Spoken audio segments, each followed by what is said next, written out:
नमस्कार, छत्तीसगढ़ बुलेटिन देखना शुरू कर चुके हैं आप। मैं हूं आपके साथ लक्ष्मी। बुलेटिन की शुरुआत करेंगे, रुक करते हैं खबरों की ओर। जांजगीर चांपा जिले के पामगढ़ विकासखंड में एक सरकारी स्कूल के छात्रों ने सड़क पर बैठकर प्रदर्शन किया है। बता दें कि छात्र स्कूल की अव्यवस्था को लेकर काफी ज्यादा नाराज हैं। इन छात्रों की परेशानी का कारण गैर जिम्मेदार शिक्षकों को बताया जा रहा है। पामगढ़ से आपको ये खबर बता रहे हैं, जहां पर शिकायत करने के पर प्रताड़ित कर रहे हैं शिक्षक। स्कूल में अव्यवस्था को लेकर छात्र काफी ज्यादा नाराज हैं और अव्यवस्था को लेकर छात्र जो हैं वो सड़कों पर उतर रहे हैं, प्रदर्शन कर रहे हैं।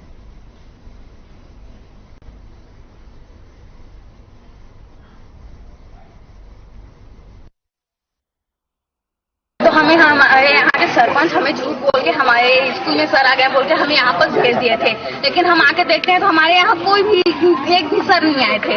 इसलिए हम उन लोगों को बोले तो हम लोग उल्टा सुनाने लगे थे। और सर को हम जब भी बोलते थे, एक बार हमारे यहाँ बैठक भी हुए थे तो बैठक में हम सरपंच आके बोले थे कि किसी को कोई डांटेंगे नहीं बच्चों को, लेकिन हमारे साथी क्लास में सब बच्चों को सर ने इतना। कांकेर जिला के कपसी में साई कृपा डेली नीड्स दुकान में शॉर्ट सर्किट से लगी भीषण आग से लाखों का सामान जलकर राख हो गया। कांकेर से यह खबर बता रहे हैं, जहां पर भीषण आग से यह हादसा हो गया। शॉर्ट सर्किट की वजह से आग लगी और आग लगने की वजह से काफी ज्यादा नुकसान हुआ है। लाखों का सामान जलकर राख हो गया है।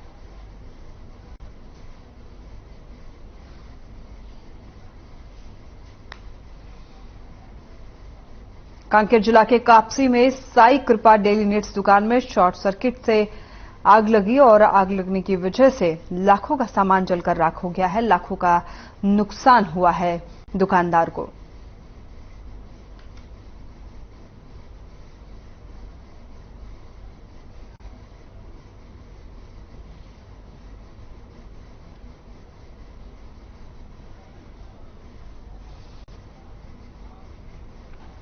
प्रदेश सरकार की 108 संजीवनी एक्सप्रेस मरीजों के लिए काफी ज्यादा सहायक साबित हो रही है। बता दें आपको कि कोरबा जिले के सुकुरी कला में 108 एम्बुलेंस की टीम के कर्मचारियों ने पहुंचकर एनीमिया से जूझ रही एक 31 वर्षीय गीता बाई को अस्पताल पहुंचाया है। 108 कर्मचारियों के जज्बे को लोग सलाम कर रहे हैं। दुर्गम क्षेत्र में 108 एम्बुलेंस पहुंची और एक महिला को अस्पताल के लिए ले जाया गया।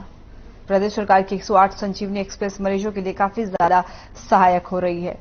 कोरबा जिले के सुकरी कला में 108 एम्बुलेंस की टीम के कर्मचारियों ने पहुंचकर एनीमिया से जूझ रही एक 31 वर्षीय महिला, जिनका नाम गीता बाई है, उनको अस्पताल पहुंचाया।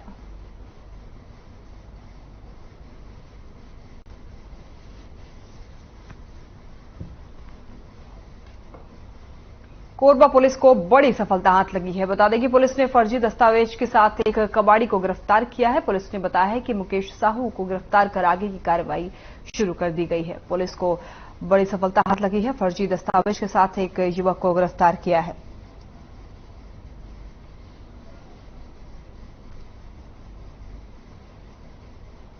कोरबा पुलिस को बड़ी सफलता हाथ लगी है। पुलिस ने एक फर्जी दस्तावेज के साथ एक कबाड़ी वाले को गिरफ्तार किया है, जिसका नाम मुकेश साहू बताया जा रहा है। पुलिस का कहना है कि मुकेश साहू को गिरफ्तार करके आगे की कार्रवाई शुरू कर दी गई है। फर्जी दस्तावेज के साथ एक कबाड़ी वाले को गिरफ्तार किया गया है। धोखाधड़ी का मामला बताया जा रहा है। इसके बाद युवक से सही तरीके से पूछताछ की जा रही है और पूछताछ के बाद जो भी मामला सामने निकल कर आएगा, उसके बाद पुलिस कार्रवाई में जुटेगी।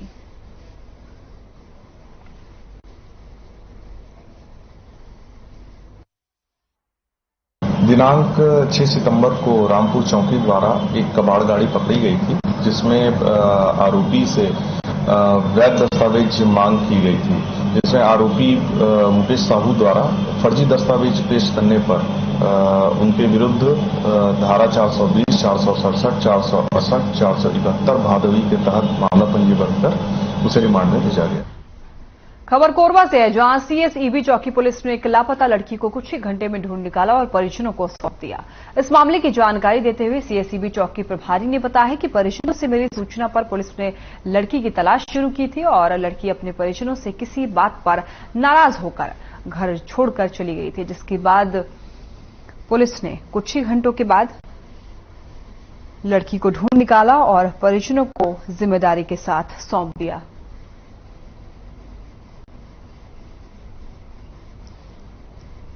सीएससीबी चौकी प्रभारी ने बताया है कि परिजनों से मिली सूचना पर पुलिस ने लड़की की तलाश शुरू की थी और ये बताया जा रहा है कि लड़की अपने परिजनों से किसी बात पर नाराज थी और नाराज होने के कारण वो घर से चली गई थी, जिसके बाद पुलिस ने इसमें काफी ज्यादा मदद की। पुलिस ने लापता लड़की को कुछ ही घंटे में ढूंढ निकाला और परिजनों को जिम्मेदारी के साथ सौंप दिया।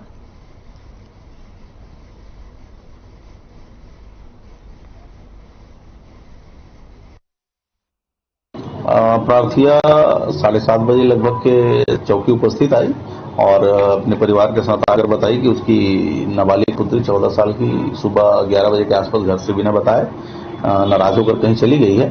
तत्काल हमने सोशल मीडिया के सहयोग से, जन सहयोग से बच्ची को आधे घंटे में ही खोज निकाला और उसके मां बाप के सुपुर्दनामे पे दी। कोरबा जिले में भी नवरात्रि पर्व बड़ी धूमधाम से मनाया जा रहा है। देवी के मंदिरों से लेकर दुर्गा पूजा पंडालों में हजारों की संख्या में श्रद्धालुओं की भीड़ उमड़ रही है। कोरबा जिले के दौरे पर आए विधानसभा के अध्यक्ष डॉक्टर चरण दास महंत ने भी अपने परिवार के साथ सर्वमंगला मंदिर पहुंचकर देवी के दर्शन किए और साथ ही लोगों की खुशहाली के लिए भी कामना की। विधानसभा अध्यक्ष सर्वमंगला मंदिर पहुंचे, देवी के दर्शन किए और साथ ही लोगों की खुशहाली की भी कामना की।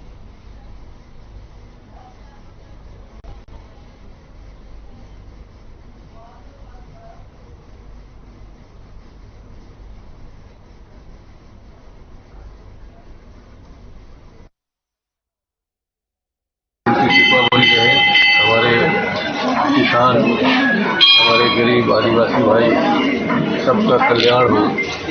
जैसा कि सर्वमंगला जी का अर्थ ही है कि सबके मंगल कामना करती है, सबके मंगल का आशीर्वाद देती है। हम सब परिवार उनके दर्शन करने आए हैं। बस एक ही प्रार्थना है कि छत्तीसगढ़ को खुशहाल रखें, उनके लिए मंगलमय हो सब छत्तीसगढ़ वालों के लिए। चलिए यहां रुकते हैं एक छोटे से ब्रेक के लिए, जल्द हाजिर होंगे, आप बने रहे हमारे साथ।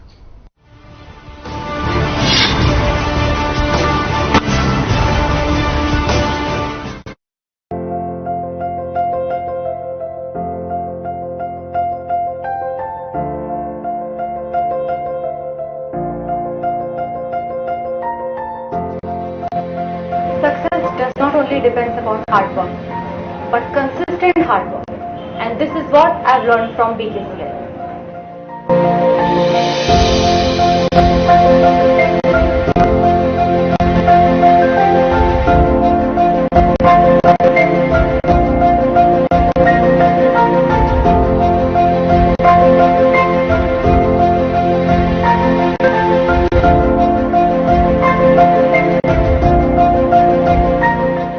My name is Tulika Yadav and my overall rank is 96 Chhattisgarh PAT 2022.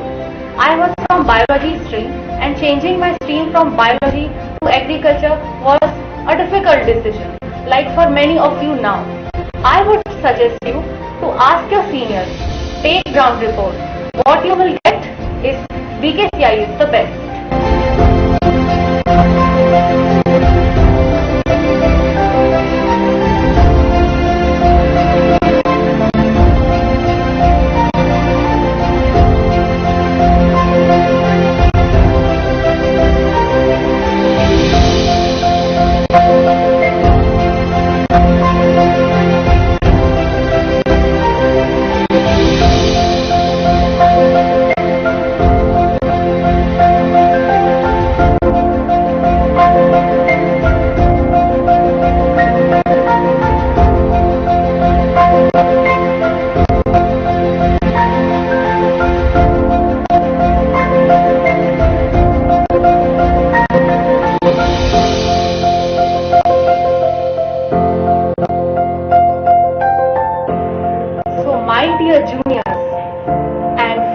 PAT aspirants, BKCI does not need any advertisement. Its ex-students are its true advertisement. As our Honorable Director Sir always says, BKCI is not an institution, it's family, and I'm very proud to be part of BKCI. Thank you. सफलता की राह में BKCI के साथ मैं लखनऊ साहब, my PAT rank is 72. My name is Anil Sahu, a student of BKCI. My overall rank 30. My Myself Akib Khan, student of BKCI. My overall rank is 51. मेरा नाम कौशल कुमार साहू है और मेरा CGPIT में ओवरऑल रैंक 49।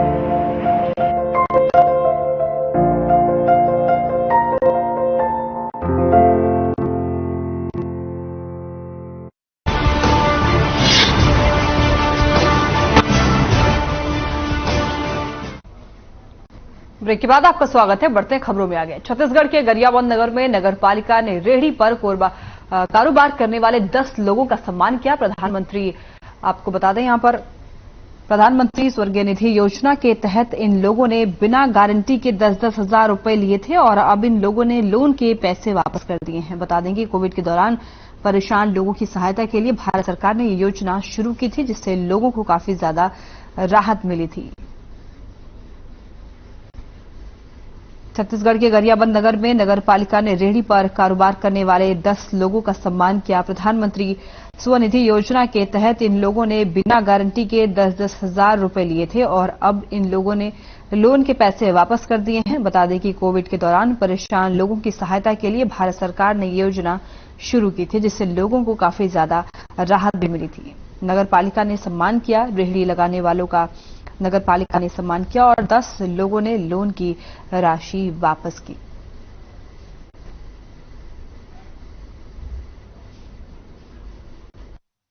सर, हमारे lockdown में काम धाम पूरा बंद हो चुकी थी। हम लोग तरह तरह के इधर उधर काम ढूंढ रहे थे, हमको मिल ही नहीं रही थी। फिर अचानक ये योजना हमसे मिला। हम लोग पहला डोज 10,000 निकाले और इसको हम अपना घर से हल्दी मिर्चा कोरोना काल से भी घर घर में पहुंचाने के काम करी में, और 10,000 को पटाने के बाद 20,000 का और मिला दूसरा डोज। अब 50,000 और मिलेगा बोल रहे हैं। हम धन्यवाद देते हैं नरेंद्र मोदी को, आगे हमें ऐसे सपोर्ट करते रहें। देखो, हमारे देश के जो प्रधानमंत्री हो हर वर्ग के लिए काम करते हैं। उनको हर किसी की चिंता होती है, हर किसी को अपना परिवार मानते हैं। उसमें आज प्रधानमंत्री जी ने कोरोना के बाद छोटे व्यापारी, सब्जी भाजी, पंचर, सैलून, इसके उसके सभी के लिए स्कीम निकाले हैं। उसी के उसमें प्रधानमंत्री स्वनिधि योजना निकाले। आज हम लोग उनको प्रमाण पत्र दिए और माननीय मुख्य प्रधानमंत्री जी के यहाँ से एक संदेश लेटर आया है, उनको हार्दिक बधाई एवं शुभकामनाएं दिए हैं। प्रधानमंत्री स्वनिधि योजना से सर मेरा फायदा ये हुआ कि कोरोना काल में हम लोग का सबका दुकान बंद था, काम वगैरह कुछ नहीं चल रहा था, तो उसी में हम लोग लोन लेके अपना जीवन यापन चलाए और कुछ करने सोचे थे उसको भी। छत्तीसगढ़ के दुर्ग जिले के कुम्हारी में हुए एक ही परिवार के 4 लोगों की हत्या के मामले में अब राजनीति शुरू होती हुई नजर आ रही है। इस जघन्य हत्याकांड को लेकर नेता प्रतिपक्ष नारायण चंदेल ने कांग्रेस सरकार की कानून व्यवस्था को लेकर सवाल उठाए हैं। उन्होंने कहा कि छत्तीसगढ़ अब पूरी तरह से अपराधगढ़ के रूप में तब्दील हो रहा है। दुर्ग जिले में हुए 4 लोगों की हत्याकांड के मामले को लेकर के हमारे संवाददाता सिकंदर खान की ये खास रिपोर्ट देखिए। छत्तीसगढ़ के दुर्ग जिले के कुम्हारी क्षेत्र में एक ही परिवार के 4 लोगों को हत्या करने का मामला सामने आया और इस हत्या को लेकर के पूरे गांव के साथ साथ पूरे छत्तीसगढ़ में शोक की लहर नजर आ रही है। कुम्हारी क्षेत्र में ये घटना हुई है। एक ही परिवार के 4 लोगों को यहाँ पर कुछ आपराधिक तत्व के लोगों ने मौत की घाट उतार दी है। बताया जा रहा है कि जिस तरह से पति पत्नी और 2 मासूम बच्चों की यहाँ पर निर्मम हत्या हुई है और इस हत्या को लेकर के लगातार अब पुलिस की कार्यशैली पर यहाँ पर सवाल खड़े होते हुए नजर आ रहे हैं। बात किया जाए भाजपा की ओर से तो नेता प्रतिपक्ष नारायण चंदेल ने अपनी प्रतिक्रिया दी है कि कहीं न कहीं छत्तीसगढ़ की कानून व्यवस्था को लेकर के, क्योंकि गृह मंत्री ताम्रध्वज साहू के क्षेत्र में ये घटना हुई, उनका गृह जिले होता है दुर्ग क्षेत्र में, और ये निर्मम हत्या वहां पर होना, तो कहीं न कहीं कानून व्यवस्था को लेकर के अब भाजपा जो है यहाँ लगातार छत्तीसगढ़ की सरकार पर और कांग्रेस सरकार पर कांग्रेस सरकार में जो कानून व्यवस्था है उसको लेकर के अब यहाँ पर कांग्रेस की सरकार को पर हमला भी करते हुए नजर आ रही है। लगातार इस निर्मम हत्या को लेकर के नेता प्रतिपक्ष नारायण चंदेल ने कहा कि जिस तरह से बलात्कार की बात किया जाए, चाकूबाजी की बात किया जाए, या हत्या या लूट या डकैती की बात किया जाए, राजधानी रायपुर के मामलों से लेकर के और इस दुर्ग में जो हुए इस जघन्य हत्याकांड को लेकर के कहीं न कहीं पुलिस प्रशासन और कानून व्यवस्था को लेकर के अब यहाँ पर बड़े सवाल भी खड़े होते हुए नजर आ रहे हैं। कैमरामैन सोमदत्त के साथ सिकंदर खान, हर खबर। दुर्ग जिले के कुम्हारी में जो मुख्यमंत्री जी का गृह जिला है वहां पर आज 4 लोगों की दर्दनाक मौत हुई है, हत्या हुई है। इसने छत्तीसगढ़ प्रदेश के कानून और व्यवस्था की पोल खोल के रख दिया है। ये मुख्यमंत्री जी का गृह जिला है, गृह मंत्री जी का गृह जिला है। हमारी मांग है कि जो भी हत्यारा है उसके खिलाफ कड़ी से कार्रवाई की जाए। रायपुर के तिल्दा नेवरा में वार्ड 15 के अंतर्गत कुछ लोगों की चारदीवारी को नगरपालिका ने ध्वस्त कर दिया। इसको लेकर आरोप प्रत्यारोप तेज हो गया है। इस मामले में लोगों का कहना है कि मामला जब कोर्ट में चल रहा है तो टांग अड़ाने की क्या जरूरत है। वहीं भूमि स्वामी भूपेंद्र साहू ने इस मामले में आपत्ति दर्ज कराई है। तहसीलदार अश्वनी कंवर ने बताया कि अतिक्रमण के आधार पर नगरपालिका ने कार्रवाई की है। तिल्दा नेवरा में कई स्थानों पर अवैध निर्माण बने हुए हैं। रायपुर के तिल्दा नेवरा में वार्ड 15 के अंतर्गत कुछ लोगों की चारदीवारी को नगरपालिका ने ध्वस्त कर दिया है। इसे लेकर आरोप प्रत्यारोप तेज हो गया है। इस मामले में लोगों का कहना है कि मामला जब कोर्ट में चल रहा है तो आखिर टांग अड़ाने की क्या जरूरत है। वहीं भूमि स्वामी भूपेंद्र साहू ने इस मामले में आपत्ति दर्ज कराई है। तहसीलदार अश्वनी कंवर ने बताया कि अतिक्रमण के आधार पर नगरपालिका ने कार्रवाई की है। तिल्दा नेवरा में कई स्थानों पर अवैध निर्माण बने हुए हैं।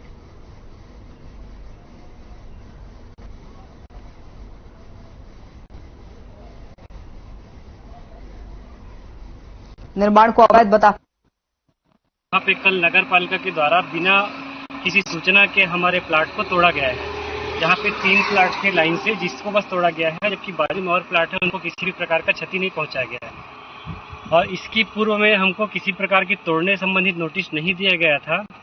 और अचानक जब हम प्लाट पे पहुंचे तो गाड़ियां नगर पालिका की इसको लगभग पूरी तरीके से हमारी बाउंड्री वॉल दुकान जो बनी हुई थी उसको तोड़ के तबाह कर चुकी थी। और यहाँ पे कोई सक्षम अधिकारी नहीं था, बिना कोई अधिकारी के ये कार्यवाही को अंजाम दिया गया। मेरे तहसील कार्यालय से तोड़ने संबंधी कोई आदेश तो जारी नहीं हुआ है और वर्तमान में वो प्रकरण मेरे यहाँ लंबित है।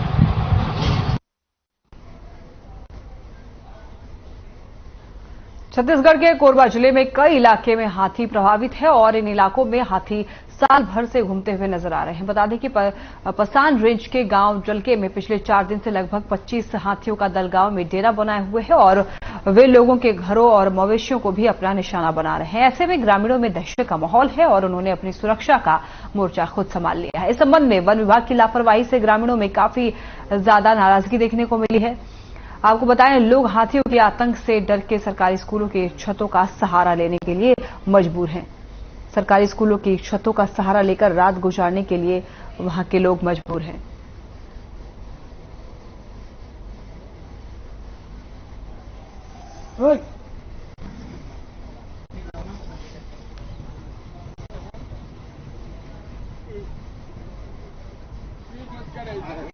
नीचे उतर गया है गड्ढा। हाथी हमारे गांव में डाले हैं, 4-5 दिन हो गए हैं। अरे हमारे रातों दिन के चैन नींद सब हराम हो गए हैं। तो आ रही से रात में, लेकिन भगा के कोई प्रासनिक गांव वाले में सतर्क रहेला बोलत रही से हमन घर दूरा ला छोड़ के कैसे भागा। वो हमला घर बनाए में बहुत समय लगते। हाथी तो अभी 2-4 दिन हो गई से बेलबहरा में जल के मरे, मांझा बहरा में शाम के पहुंचीन है। पूरा गाय बछरू के सबके मार दिन है, गेंद खेलिन है और हमार बाल बच्चा सब स्कूल में सब डेरा धरी। हमके पूरा परेशान हो गई से कहाँ सोई कहाँ रही कह के। रुकते हैं एक छोटे से ब्रेक के लिए, जल्द हाजिर होंगे।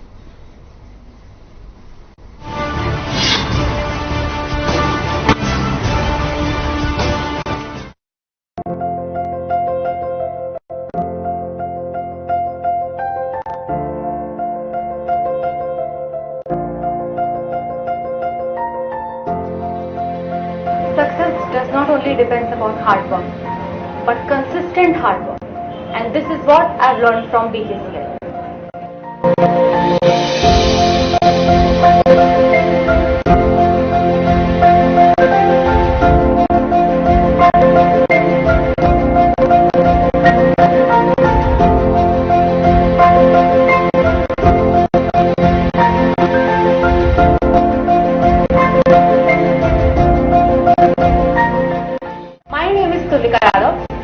Overall rank is 96 Chhattisgarh TAT 2022. I was from biology stream and changing my stream from biology to agriculture was a difficult decision. Like for many of you now, I would suggest you to ask your seniors, take ground report. What you will get is BKCI is the best.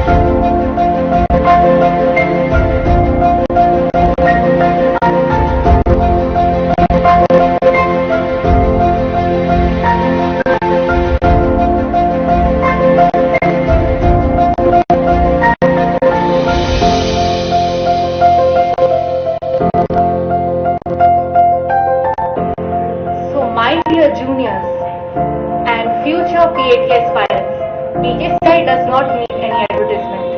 Its ex-students are its true advertisement. As our Honorable Director Sir always says, BKCI is not an institution, it's family, and I'm very proud to be part of BKCI. Thank you. सफलता की राह में बीकेसीआई के साथ मैं लक्ष्मण साहब, माई PhD rank is 72. My name is Anil Sahu, a student of BKCI. My overall rank 30. Myself Akib Khan, student of BKCI. My overall rank is 51. मेरा नाम कौशल कुमार साहू है और मेरा CGPIT में ओवरऑल रैंक 49.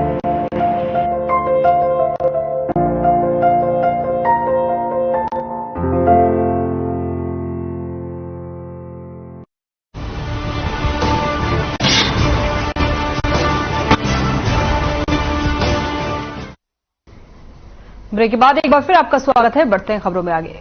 खबर कोरबा से है, जहां मां दुर्गा उत्सव समिति बस स्टैंड हरदी बाजार की ओर से दुर्गा माता की प्रतिमा बैठाकर पूजा की जा रही है। आसपास के लोग काफी संख्या में दर्शन करने के लिए वहां पहुंचते हैं। नवरात्र के 9 दिन तक अलग अलग हर दिन अलग अलग कार्यक्रम किया जा रहा है। रंगोली प्रतियोगिता, बूगी बूगी डांस प्रतियोगिता, जस जागरण, ऑर्केस्ट्रा समेत कई आयोजन किया जाएगा। और हरदी बाजार बस स्टैंड आसपास क्षेत्र का मुख्य बिंदु केंद्र है और इसलिए यहां पर श्रद्धालुओं की संख्या भी सबसे ज्यादा रहती है, जिसके लिए समिति की ओर से महाआरती के बाद प्रसाद वितरण किया जाता है। समिति के अध्यक्ष नीलेंद्र राठौर ने सभी श्रद्धालुओं को बस स्टैंड परिसर में जाने के लिए निवेदन किया है।